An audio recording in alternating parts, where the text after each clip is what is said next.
A very good morning to all of you. Welcome you all in class 12 economics.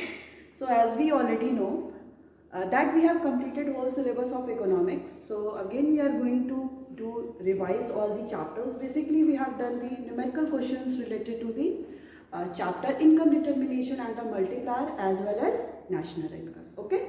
So in today's class we are going to study the new chapter. It's not the new. You have already studied. The chapter is foreign exchange rate. You have facing many problems related to the what will impact on the depreciation of the domestic currency and the appreciation of the foreign currency, as well as appreciation of the domestic currency and the appreciation of the foreign currency. So in today's class we are going to study all these things. So let's get started.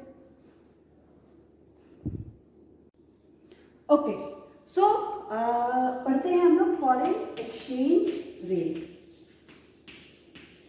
Foreign exchange rate, ठीक है. Foreign exchange rate का क्या मतलब होता है? That means कि हम अपनी करेंसी, फॉर एग्जाम्पल हम क्या करते हैं, फॉरेन ट्रेड करते हैं, दूसरी कंट्री के साथ इंपोर्ट एक्सपोर्ट करते हैं. जैसे हमें अपनी कंट्री में कुछ ज़रूरत है, जैसे यहाँ पे उस गुड्स का प्रोडक्शन नहीं हो रहा है, तो हमें क्या करना पड़ेगा, हम कहीं और से उसको क्या करेंगे, मंगाएंगे उसको. ठीक है, उसको हमको मंगाना पड़ेगा ना कि नहीं मेरे पास तो वो नहीं है, हमें वो सामान चाहिए, तो हम उसको क्या करते हैं, इसको क्या बोलेंगे, इम्पोर्ट बोलेंगे. वो हमारी कंट्री में आ रहा है. तो ऐसा तो है नहीं कि कोई फॉरेन जो कंट्री है वो हमें फ्री में दे देगा कि नहीं आप लेके चले जाओ इसको, हमें इसकी ज़रूरत नहीं है. ऐसा तो वो करेगा नहीं. हमें क्या करना पड़ेगा, उसका कुछ पेमेंट करना पड़ेगा, हम उसको कुछ पैसा देंगे, तब वो इस रिटर्न में हमको क्या करेगा, वो सामान देगा. ठीक है. फिर वही सेम थिंग होती है जब हमारे यहाँ कोई भी गुड्स का प्रोडक्शन बहुत ज़्यादा हो गया, ओवर प्रोडक्शन हो गया. मतलब अगर फॉर एग्जाम्पल हम अगर होल कंट्री का बात करते हैं, एग्जाम्पल अगर 100 kg क्या है ज़रूरत है, हमें 100 kg वीट की ज़रूरत है पूरी कंट्री में फॉर एग्जांपल. ठीक है. बट हमारे यहाँ प्रोडक्शन क्या हो गया है, 140 kg हो गया है. ठीक है. और हमें ज़रूरत नहीं है, क्योंकि हम क्यों 40 kg करेंगे, क्योंकि इतने में क्या है सफिशिएंट अमाउंट होता है कि हम लोग क्या करेंगे, ये दे सकते हैं. अब अज्यूम कर लीजिए कि हम लोग 10 kg क्या है और 20 kg हम लोग ने किसी भी नेचुरल कैलमिटीज़ के लिए या कोई भी कंटिजेंसी हो गई, कोई प्रॉब्लम हो गई, फ्लड हो गया, ड्रॉट हो गया, तो हम अपने पास एक सेफ साइड के लिए इतना रख लेते हैं. अब इसके बाद जो बचा 20 kg वो हम क्या करेंगे, वो हमारे यहाँ वेयर हाउसिंग में रखा रहेगा. वो क्या हो सकता है, बेकार हो सकता है, कुछ दिन बाद उसकी क्वालिटी वर्स्ट हो सकती है, फिर तो हम उसको यूज़ नहीं कर सकते हैं. तो जब भी हमारी या किसी भी कंट्री में कोई भी चीज़ का बहुत ओवर प्रोडक्शन हो जाता है या हमारी जितनी नेसेसिटी है उससे ज़्यादा हो जाता है, तो हम क्या करते हैं, उसको किसी और कंट्री में भेज देते हैं. In that country where the wheat is needed, वहाँ पे भेजेंगे जहाँ पे वीट की ज़रूरत है. ऐसा नहीं है कि बस आप ये लेके चले जाओ, आप ये लेके चले जाओ, ऐसा नहीं करते. जहाँ पे उसकी ज़रूरत है वहाँ पे हम क्या करेंगे, भेज देंगे. अब जो भेजेंगे तो उसको हम लोग क्या बोलेंगे, एक्सपोर्ट कर रहे हैं हम लोग अपनी कंट्री का, इंडियन जो है इंडिया क्या कर रहा है, एक्सपोर्ट कर रहा है फॉर एग्जांपल अमेरिका को. तो हम लोग जब कुछ एक्सपोर्ट करेंगे तो अमेरिका हमें इन रिटर्न क्या करेगी, कुछ पैसा देगी. ऐसा तो है नहीं कि वो बोलेगी कि नहीं हम लोग ब्रदरहुड करते हैं पैसा नहीं देते, तो वो हमें पैसा देगी. तो वो जो पैसा दी, और हमारी कंट्री में करेंसी अलग है, हम लोग क्या है इंडियन रुपी को यूज़ करते हैं, वहाँ पे क्या है US डॉलर को यूज़ करते हैं. तो अब जब हम कभी भी एक्सचेंज करेंगे, वो हमें जब पेमेंट करेंगे तो इंडियन रुपी में करेंगे, हम जब पेमेंट करेंगे तो US डॉलर में करेंगे. तो अब ये बात होती है कि अब ये जो एक्सचेंज हो रहा है उसका रेट क्या है. ऐसा तो नहीं है हमारे यहाँ जो 1 रुपी है उनके यहाँ का भी वो 1 रुपी होगा, ऐसा तो नहीं हो सकता ना. हमारे यहाँ का कुछ रुपी कुछ और होगा, उनके यहाँ का उसकी वैल्यू कुछ और होगी. तो जो रेट होता है, जिस रेट से एक कंट्री की करेंसी दूसरी कंट्री की करेंसी से एक्सचेंज होती है, that rate is called the foreign exchange rate. ठीक है. जैसे एक एग्जांपल है कि फ्लक्चुएशन जो ये करेंसी है फॉरेन करेंसी, उसका क्या होता है, फ्लक्चुएशन होता है. जैसे अगर वो लोग का $1 है, मतलब वो लोग ने हमें $1 का गुड्स दिया है, तो वी हैव टू पे फॉर दी 70 रुपीज। हमें हमारी कंट्री का 70 रुपीज जा रहा है, तो उनका $1 है। तो जो ये रेट हुआ ना, ये जो रेट है इसी को हम लोग बोलते हैं फॉरेन एक्सचेंज रेट, FER। ठीक है, जो ये रेट हुआ उसी रेट को हम क्या बोलते हैं, फॉरेन एक्सचेंज रेट। ठीक है, इसका मीनिंग समझ में आ गया कि, और जैसे अब हम लोग इसकी बात करते हैं, किसी और कंट्री पाउंड की बात करते हैं, तो पाउंड क्या है, हमेशा ये US डॉलर से ज़्यादा होता है। For example $1 equal to, sorry, हम लोग 1 पाउंड दे रहे हैं, तो हमारा 80 अराउंड रुपीज जा रहा है। इसका मतलब क्या होगा कि हर एक कंट्री की जो करेंसी है उसके अकॉर्डिंग, ऐसा नहीं है कि $1 हम 70 रुपीज करें, तो अगर हम चाइना के साथ भी करेंगे तो यहाँ पे डॉलर ही होगा, वहाँ पे हम रेनमिनबी यूज करेंगे, तो वह उसकी क्या है, रेट क्या हो जाएगा, अलग हो जाएगा। तो जिस कंट्री के साथ हम ट्रांजैक्शन कर रहे हैं, जिस कंट्री के साथ हम गुड्स को एक्सचेंज कर रहे हैं, उस कंडीशन पे क्या होता है, हमें पेमेंट किसी उस कंट्री के कंटेक्स्ट में हमें पेमेंट करना पड़ता है। उस रेट को क्या बोलते हैं, फॉरेन एक्सचेंज रेट। ठीक है, इतना समझ में आ गया होगा। ठीक है,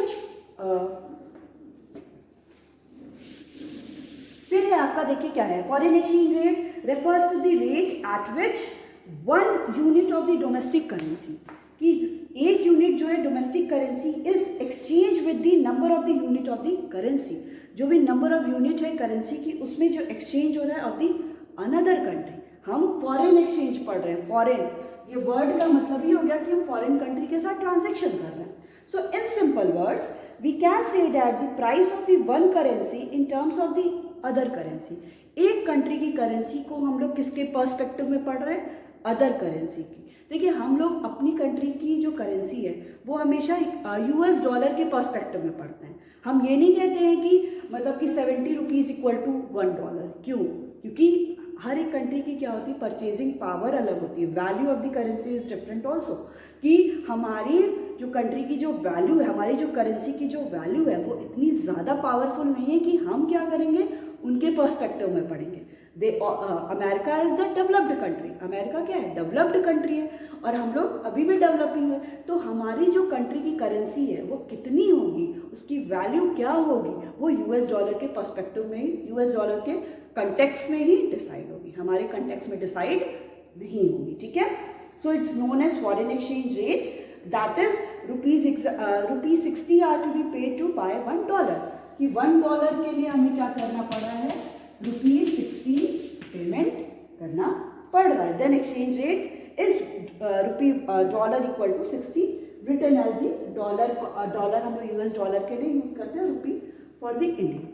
ठीक है, अब नेक्स्ट टॉपिक है आपका types of the exchange rate. मतलब ये तो हो गया कि एक्सचेंज क्या होगा, $1 इक्वल टू 60 के पर्सपेक्टिव में एक्सचेंज होगा, बट अब बात आती है कि टाइप्स क्या है, किस किस टाइप के फॉरेन एक्सचेंज होते हैं। मतलब कि ये फॉरेन एक्सचेंज अगर $1 इक्वल टू 60 रुपीज़ है, तो ये डिटरमाइन कौन करेगा, कौन है इसके पीछे कि जो बोलेगा कि $1 इक्वल टू 60 होना चाहिए, $1 इक्वल टू 70 होना चाहिए, और $1 इक्वल टू 80 होना चाहिए, इसको कोई तो डिटरमाइन करेगा।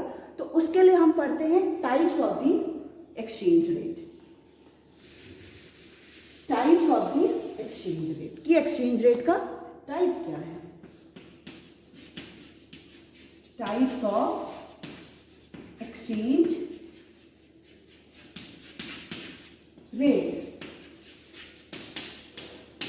ठीक है, types of the exchange rate, तो इसको हम लोग 3 में डिवाइड करते हैं। इसमें है, फर्स्ट है आपका fixed exchange rate,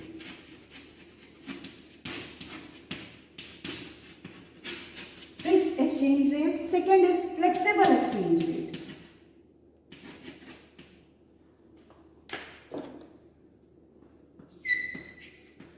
flexible exchange rate, and the third one is managed floating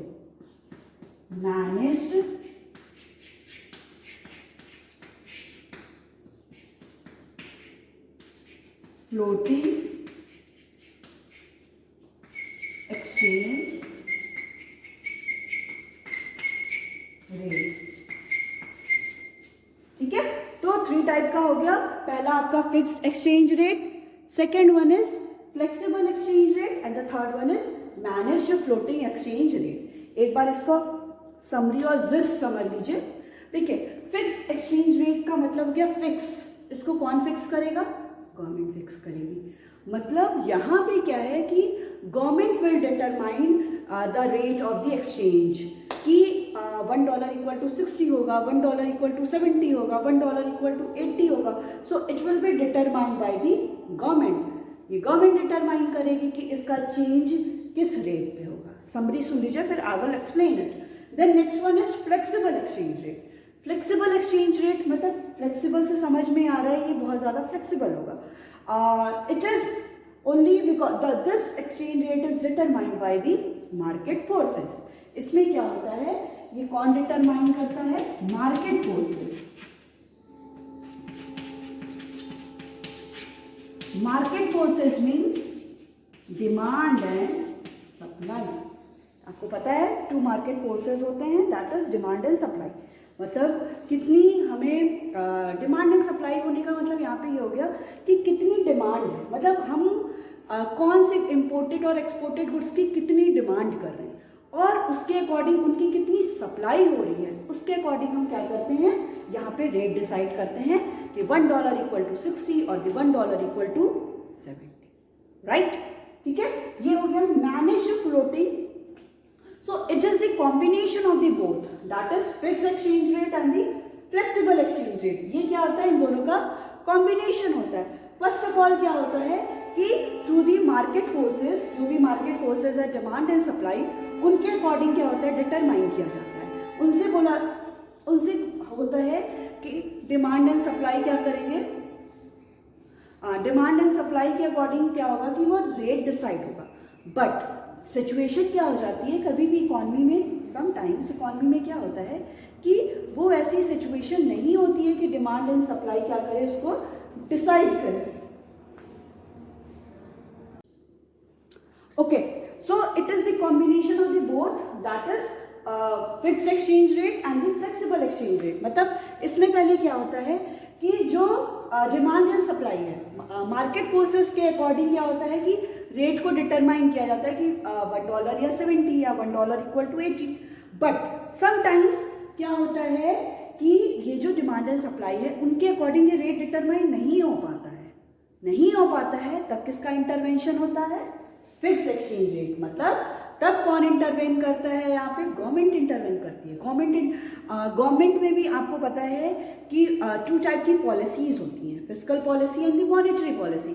तो जो भी मनी से रिलेटेड पॉलिसी है वो कौन बनाता है, मॉनेटरी पॉलिसी कौन करता है, that is done by the central bank of the any country. So in India the reserve bank of India is the central bank. ठीक है, तो यहाँ पे क्या होता है, फिर किसका इंटरवेंशन हो जाता है, जब डिमांड एंड सप्लाई के अकॉर्डिंग रेट डिटरमाइन नहीं हो पाता है, उस कंडीशन पे किसका इंटरवेंशन होता है, आपका आरबीआई का इंटरवेंशन होता है। तो आरबीआई के अकॉर्डिंग क्या होता है, इस रेट को डिटरमाइन किया जाता है। ठीक है, इसको क्या बोलते हैं, इसको हाइब्रिड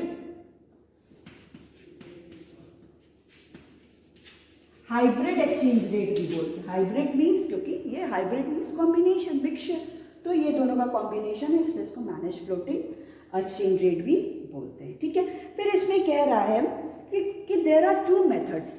फिक्स एक्सचेंज रेट के भी 2 मेथड हो जाते हैं। पहला है gold standard and the second one is Bretton Wood. Gold standard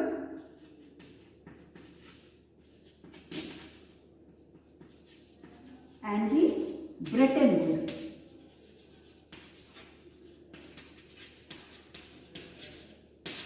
इसमें क्या होता है कि फिक्स एक्सचेंज रेट का ही ये 2 सब पार्ट है। गोल्ड स्टैंडर्ड में ये होता है कि हम सिंपल सा क्या करेंगे कि पहले हमको क्या करना पड़ेगा, जो भी कंट्री की करेंसी है, कंट्री की करेंसी लाइक इंडिया की हो गई, आपकी अमेरिका की हो गई, इंग्लैंड की हो गई, आपका पाउंड हो गया, यूरो हो गया, कोई और येन हो गया, तो ये सारी करेंसी को क्या करना पड़ता है, पहले गोल्ड में कन्वर्ट करना पड़ता है, पहले उसको हम गोल्ड में कन्वर्ट करते हैं, according to that the exchange rate will be the determine. मतलब अगर इंडिया में क्या है, अगर हम यूएस डॉलर, यूएस की और पाउंड की बात करते हैं, तो पहले दोनों को क्या करना पड़ेगा, यूएस को अपने जो यूएस डॉलर है उसको पहले गोल्ड में कन्वर्ट करना पड़ेगा, और पाउंड को भी क्या करना पड़ेगा, गोल्ड में कन्वर्ट करना पड़ेगा। उसके अकॉर्डिंग क्या होगा, उन दोनों के बीच में रेट को डिटरमाइन किया जाएगा। ठीक है, तो ये हो जाता है आपका गोल्ड स्टैंडर्ड। ब्रेटन वुड में क्या होता है, ब्रेटन वुड सिस्टम में बेसिकली होता है कि कोई भी कंट्री की करेंसी को सबसे पहले हम किस में कन्वर्ट करेंगे, सबसे पहले हम कन्वर्ट करेंगे गोल्ड में, सॉरी सबसे पहले हम कन्वर्ट करेंगे यूएस डॉलर में। ब्रेटन वुड सिस्टम क्या है, ये यहीं का ही है, यूएस का ही है, वहीं पे ये डिटरमाइन हुआ था। तो वहाँ पे क्या करना था कि सबसे it is done by the IMF के थ्रू होता है, इंटरनेशनल मॉनेटरी फंड। ठीक है, तो वहाँ पे क्या था कि सबसे पहले सारी कंट्री की करेंसी को हम यूएस डॉलर में कन्वर्ट करेंगे एंड आफ्टर दैट हम उसको गोल्ड में कन्वर्ट करेंगे। तो इसका क्या है, ये पहले प्रायरली यूज होता था ना, after that Brayton would use होता है। ठीक है, तो अब इसमें ये देखिए क्या कह रहा है, according to this system, according gold standard, gold was taken as the common unit of the parity between the currencies of the different countries in the circulation। कि इस सिस्टम के अकॉर्डिंग क्या है, गोल्ड को हम लोग क्या लिए, कॉमन यूनिट लिए, पैरिटी मतलब दोनों के बीच में एक्सचेंज करने के लिए कोई भी डिफरेंट कंट्री की करेंसीज को। Each country was to define the value of its currency. हर एक कंट्री को क्या करना पड़ता है, अपनी जो वैल्यू है करेंसी को उसको डिफाइन करना पड़ता है इन टर्म्स ऑफ दी गोल्ड। जैसे मैंने एग्जांपल दिया, यूएस को हो गया, और आपका कौन था, यूएस डॉलर हो गया, पाउंड हो गया, इनको सबसे पहले क्या करना पड़ेगा, गोल्ड के टर्म्स में अपनी वैल्यू को बताना पड़ेगा। And accordingly value of one currency in terms of the other currency was fix. अब गोल्ड के अकॉर्डिंग क्या होगा कि रेट को डिटरमाइन किया जाएगा कि कितना ज़्यादा उसकी वैल्यू होगी, and value of the each currency, her currency की, हर कंट्री की करेंसी। नेक्स्ट है आपका Brayton would system of the exchange rate. So the Bretton would conference held in the 1944। ये जो ब्रेटन वुड एक कॉन्फ्रेंस हुआ था which was held in the Washington DC में in 1944। So re-established a system of the fixed exchange rate। पहले सबसे पहले यही गोल्ड स्टैंडर्ड चला था, बट फिर ये जो फिक्स एक्सचेंज रेट सिस्टम को फिर से री-एस्टेब्लिश किया गया according to the Bretton Wood. इसमें क्या था, this was different from the international gold standard. ये क्या था, ये जो इंटरनेशनल गोल्ड स्टैंडर्ड के से एकदम ही डिफर था in the choice of the asset in which national currencies would be convertible। So under this system countries were required to fix their currency against the US dollar। अब इसके अंदर पहले क्या था कि हर कंट्री की करेंसी को गोल्ड में कन्वर्ट कर दिया जाता था, बट जब ये ब्रेटन वुड सिस्टम एस्टेब्लिश हुआ उसके अकॉर्डिंग क्या था कि हर कंट्री की करेंसी को हम लोग किस में पहले कन्वर्ट करते हैं, पहले हम लोग यूएस डॉलर में कन्वर्ट करेंगे। And IMF was the dedicated with the supervisory role under this system. अब इस सिस्टम के अंदर कौन ये बहुत इंपॉर्टेंट रोल प्ले कर रहा था, as I told to you, that is international monetary fund IMF। ठीक है, which is the headquarter of the IMF is at Washington DC, मतलब वो भी USA में ही है। ठीक है, तो ये भी जान लीजिए कि जितने भी मनी से रिलेटेड सारे वो है ना इंस्टीट्यूशंस जो हो गए, वो सारे अमेरिका अपने पास ही रखता है। वर्ल्ड बैंक हो गया, IMF हो गया, तो इसका सारे का ही हेडक्वार्टर कहाँ पे है, वॉशिंगटन DC में। ठीक है, राइट, यहाँ तक समझ में आ गया। कुछ नहीं था कि सबसे पहले हमें क्या करना पड़ता है, गोल्ड स्टैंडर्ड में सारी कंट्री की करेंसी को हम गोल्ड में कन्वर्ट करेंगे, and then after that we will do the foreign trade। But in the Bretton Woods system which was established in the 1944, उसमें क्या बोला गया था कि हमें सबसे पहले क्या करना पड़ेगा कि कंट्री की करेंसी को कन्वर्ट तो करना है, बट हमें क्या करना पड़ेगा कि सबसे पहले हम इसको क्या करेंगे, ब्रेटन वुड सिस्टम में जो सारी कंट्री की करेंसी है उसको हम गोल्ड में न कन्वर्ट करके हम सबसे पहले उसको यूएस डॉलर में कन्वर्ट करेंगे। यूएस डॉलर में कन्वर्ट करने के बाद हम क्या करेंगे, उसको गोल्ड में कन्वर्ट करेंगे। अब देखिए कितना ये कॉम्प्लिकेशन हो गया कि नहीं। अब हमारी जो वैल्यू है फिर से वो यूएस डॉलर में ही कन्वर्ट हो रही है। तो ये था आपका फिक्स एक्सचेंज रेट सिस्टम। ठीक है, इसमें क्या कह रहा है, नेक्स्ट है आपका merit of the fix exchange rate है, the following are the main merit of the fix exchange rate system, जिसमें कह रहा है it ensures the stability in the exchange rate. ये क्या इंश्योर करता है कि जो भी एक्सचेंज रेट है उसमें हमेशा ही स्टेबिलिटी ही रहेगी, स्टेबल रहेगा। Due to certainty it promotes the foreign trade. अब इसमें क्या होता है, सर्टेनिटी होती है, फॉर दैट इसमें क्या होता है कि फॉरेन ट्रेड में सर्टेनिटी क्रिएट रहती है। It promote the capital movement, जो कैपिटल है, जो मनी है, इसका मूवमेंट करता है, because it does not involve any uncertainties about the exchange rate. ठीक है, इसमें कोई भी ऐसी अनसर्टेनिटी नहीं होती है कि कोई भी इन फ्यूचर क्या हो सकता है, लॉस हो सकता है, इसलिए इसमें ऐसी कोई अनसर्टेनिटी नहीं होती, बिकॉज ये सारा चीज़ें क्या है, गोल्ड में ही कन्वर्ट हो जा रहा है। तो जो भी गोल्ड की वैल्यू इन दैट सिचुएशन चल रही है उसी में हम क्या करते हैं, इसको कन्वर्ट कर लेते हैं।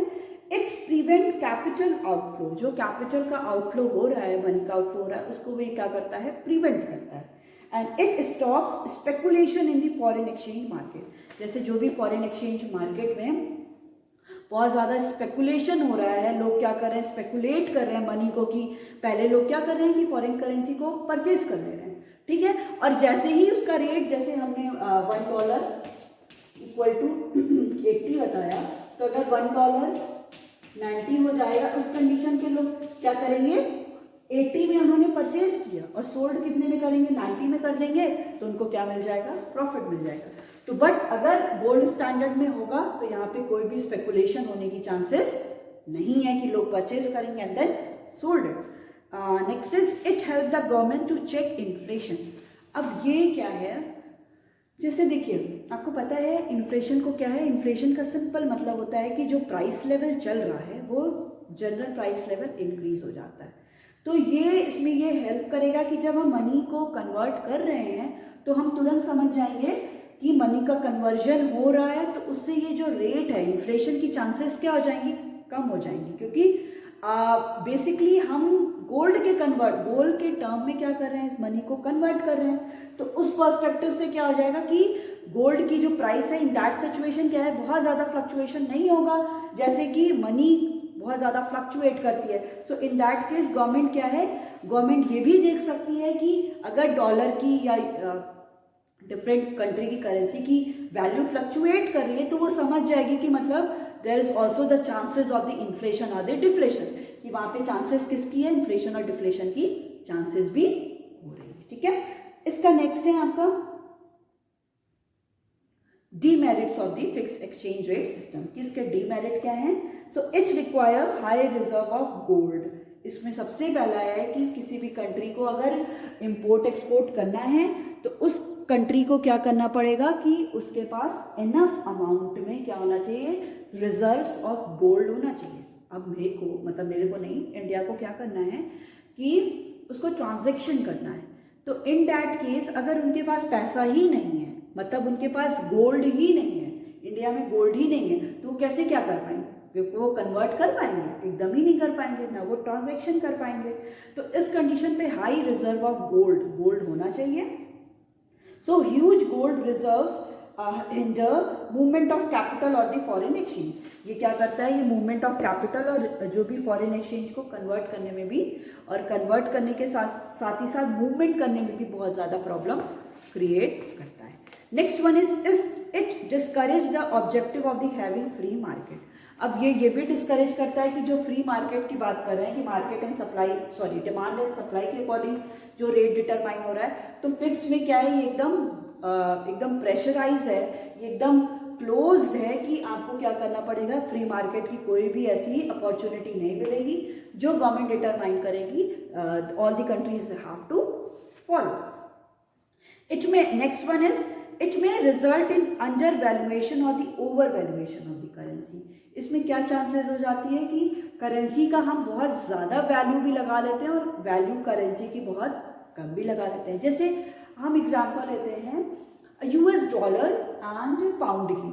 अब भी ये चांस हो सकता है कि पाउंड की जो वैल्यू है वो बहुत ज़्यादा होगी, बट अगर जैसे ही हम US में कन्वर्ट करेंगे तो उसकी वैल्यू अल्टीमेटली कम हो जाएगी। तो इसकी प्रॉब्लम हो गई कि नहीं। जैसे हाँ, मैंने पाउंड का एग्जांपल लिया। अब पाउंड की वैल्यू क्या है कि क्योंकि हमेशा ही पाउंड की वैल्यू क्या होती है, यूएस डॉलर से ज़्यादा ही होती है। तो अगर उसकी रेट चल रहा है 80 और उसके हिसाब से है 90, तो उसकी तो रेट क्या हो गई है, अंडर वैल्यूएशन हो गई। 10 रुपीज़ का तो उनके लिए लॉस हो जाएगा ना। और कभी कभी क्या होता है कि ओवर वैल्यूएशन हो जाती है, उनकी मनी की, किसी भी कंट्री की करेंसी की वैल्यू क्या है वो बहुत कम है, बट हम क्या करते हैं कि अगर हम गोल्ड में कन्वर्ट करेंगे तो उनकी वैल्यू क्या हो जाती है, बहुत ज़्यादा भी हो जाती है। यूएस डॉलर में कन्वर्ट करने पे वैल्यू ज़्यादा भी हो जाती है। So there is also the chances of the under valuation of the currency and the over valuation of the currency. हाँ, next one is it may not be the market equilibrium. ये क्या है, ये ऐसी कंडीशन इतनी ज़रूरी नहीं है कि मार्केट में इक्विलिब्रियम हो ही। जैसे हम मार्केट इक्विलिब्रियम वहाँ पे फाइंड आउट करते हैं कि जितना हमें डिमांड है उतनी ही हमारी सप्लाई हो जाए, बट इन दैट कंडीशन हमारे पास क्या ऑप्शन हो जाता है कि ज़रूरी नहीं है कि फिक्स एक्सचेंज रेट में जितनी डिमांड हो रही है उतनी सप्लाई भी हो, वो इम्बैलेंस भी हो जाता है। And the next one is an economy flowing this system may find it difficult to combat either depression or the recession। और अगर कोई भी इकॉनमी क्या है, अगर कोई भी इकॉनमी फिक्स एक्सचेंज रेट को फॉलो कर रही है तो समटाइम्स ये भी चांसेस हो जाती हैं कि वो रिसेशन और दी डिप्रेशन को भी रिकॉग्नाइज ना कर पाए, क्योंकि हम लोग ये रेट तो नहीं डिटरमाइन कर पा रहे ना। हम लोग अल्टीमेटली किसी भी कंट्री की करेंसी को किसी गोल्ड में कन्वर्ट कर ले रहे हैं या किसी और कंट्री की करेंसी में कन्वर्ट करें, तो हमारी कंट्री की करेंसी की, हमारी कंट्री की करेंसी की और हमारी कंट्री की सिचुएशन क्या है, समटाइम्स ये भी सिचुएशन हो जाती है कि हम उसको फाइंड आउट नहीं कर पाते। So these all are the some merit and the demerits of the fix exchange rate system. And the next one is flexible exchange rate system. So it is that rate which is determined by the demand for and the supply of the different currency in the foreign exchange market। जो मैंने बताया कि flexible exchange rate क्या होता है कि basically इसमें वो सारे रेट हो जाते हैं, सारे थिंग हो जाती हैं कि हम इसमें क्या कर पाएंगे कि जो भी रेट डिटरमाइन होगा it is done by the demand and supply. Demand कितनी है फॉरेन एक्सचेंज की और सप्लाई कितनी हो रही है, उस रेट के अकॉर्डिंग हम इसको डिटरमाइन करते हैं। ओके, तो यही हो गया कि ये रेट क्या है, ये रेट किसके थ्रू डिटरमाइन होती है, demand and supply of the foreign currency. Next one is merit of the flexible exchange rate system. ये फ्लेक्सिबल एक्सचेंज रेट सिस्टम का मेरिट क्या है। So first one is with flexible exchange rate system there is no need for the government to hold any reserve. अब इस condition पे क्या है कि यहाँ पे गवर्नमेंट को कोई भी ज़रूरत नहीं है कि वो अपने पास रिजर्व को रखे, अपने पास गोल्ड को वो इनफ अमाउंट में 100% गोल्ड को अपने पास रिजर्व में रखे, बिकॉज यहाँ पे जितनी भी डिमांड, जितनी भी एक्सचेंज रेट की डिमांड होगी, जितनी उनकी सप्लाई होगी, उसी के अकॉर्डिंग रेट को डिटरमाइन किया जाएगा। ठीक है, so it eliminates the problem of under valuation and the over valuation of the currency. इसमें ये भी चांसेस होती हैं कि ये एलिमिनेट कर देता है जो प्रॉब्लम हो रही है कि वैल्यू को अंडर वैल्यू हो जा रही है। जो 80 और 90 का हमने एग्जांपल लिया कि किसी कंट्री की वैल्यू क्या है, बहुत कम है, बट उसमें क्या हो सकती है, ओवर वैल्यूएशन भी हो सकता है। तो ऐसी चांसेस को भी ये क्या करता है, एलिमिनेट करता है। Next one is it promote the venture capital in the form of foreign exchange. Foreign exchange में वेंचर कैपिटल लोग क्या करते हैं कि एक कंट्री की करेंसी को परचेज करके then they will sold out in the international money market. Money market में भी वो मनी को क्या करते हैं, सोल्ड आउट करते हैं, and ultimately they earn more and more profit by selling and purchasing all the foreign exchange rate. Next one is it enhances the efficiency in the resource allocation. ये क्या help करता है कि जो भी resources available हैं उनको allocate करने में भी ये बहुत ज़्यादा हेल्प करता है कि हम ये देख सकते हैं कि डिमांड कितनी हो रही है, सप्लाई कितना हो रहा है, तो उसके पर्सपेक्टिव से क्या है, हम ये भी फाइंड आउट कर सकते हैं कि प्रॉपरली रिसोर्सेज जो हैं वो हमारे एलोकेट हो रहे हैं या नहीं हो रहे हैं। Next one is demerits of the flexible exchange rate. So some main demerit of the flexible exchange rate system are, first one is it create a situation of the market instability. इसके condition में क्या होता है कि market क्या है हमारा, वो इनस्टेबल हो जाता है। मार्केट में वो स्टेबिलिटी क्या है, वो नहीं रह जाती है, क्योंकि हम डिमांड एंड सप्लाई के अकॉर्डिंग डिसाइड करें। तो so sometime the demand will be the more than the supply and sometime the supply will be the more than the demand. तो जो मार्केट स्टेबिलिटी, मार्केट इक्विलिब्रियम होना चाहिए वो भी नहीं हो पाता है। International trade and investment is discouraged due to uncertainty caused by the currency fluctuation. Currency का क्या है, फ्लक्चुएशन हो रहा है, डिमांड कभी इंक्रीज हो रहा है, सप्लाई कभी इंक्रीज हो रहा है, समटाइम डिमांड इंक्रीज हो रहा है, कभी सप्लाई इंक्रीज हो जा रहा है, जो नेगेटिव रिलेशन दोनों के बीच में हो रहा है. तो इससे ज़्यादा क्या है, करेंसी फ्लक्चुएशन हो जा रहा है. तो देन अल्टीमेटली जो इंटरनेशनल ट्रांजेक्शन हम कर रहे हैं वो भी बहुत ज़्यादा डिस्करेज हो जाता है. बिकॉज अभी हमने कुछ रेट डिसाइड कर रहे हैं, डिमांड झटके में बहुत ज़्यादा बढ़ जा रही है, फिर उनको लॉस होने लग रहा है. तो इस कंडीशन पे इंटरनेशनल जो मार्केट में क्या आता है कि लोग बहुत डिस्करेज हो जाते हैं कि फॉरेन ट्रेड करने को, एंड इट इनकरेज स्पेकुलेशन. सबसे मेन इसकी प्रॉब्लम ये है कि स्पेकुलेशन भी इंक्रीज कर जाता है. स्पेकुलेशन जिसको हिंदी में एक वर्ड बोलते हैं सट्टेबाजी करना. मतलब कि लोग क्या करते हैं कि जब ये रेट कम होता है, फॉर एग्जाम्पल रेट 40-50 चल रहा है, तो लोग क्या करेंगे, लार्ज अमाउंट में फॉरेन करेंसी को परचेज कर देंगे. ठीक है, $1 अगर $1 इक्वल टू 40 या 50 चल रहा है, तो इस रेट पे वो लोग क्या करेंगे, परचेज कर लेंगे. जैसे ही मार्केट में देखा उन्होंने कि $1 अब 80 रुपीज़ का हो गया, तो ये 40 रुपीज़ का उनको क्या हो रहा है, 40 रुपीज़ का प्रॉफिट हो रहा है. इस कंडीशन पे वो क्या कर देंगे, सोल्ड आउट कर देंगे. So there is also the chances of speculation in the flexible exchange rate system.